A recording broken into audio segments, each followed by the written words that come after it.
Hello guys, welcome to my YouTube channel. Today in this video I'll guide you that how to fix a Facebook problem that we can't recognize your device. Some people facing this issue, so if you want to fix this problem, then follow my few steps to do this. First of all, you have to make sure that you have proper and strong internet connection.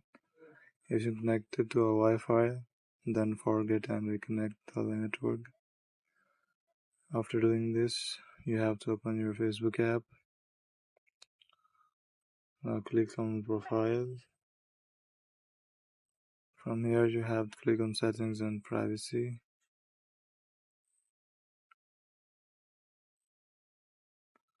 Scroll down. Click on Settings.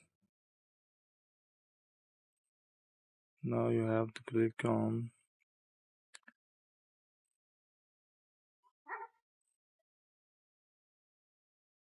Device Permissions.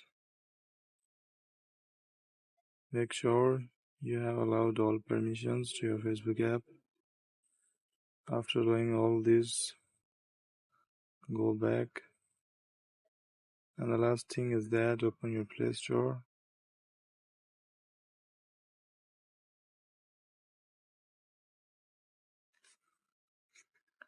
You have to search Facebook. Make sure you have the updated version of Facebook. After updating the Facebook to the latest version, your problem will be fixed. Thank you for watching. If you like the video, share with your friends and subscribe to my YouTube channel.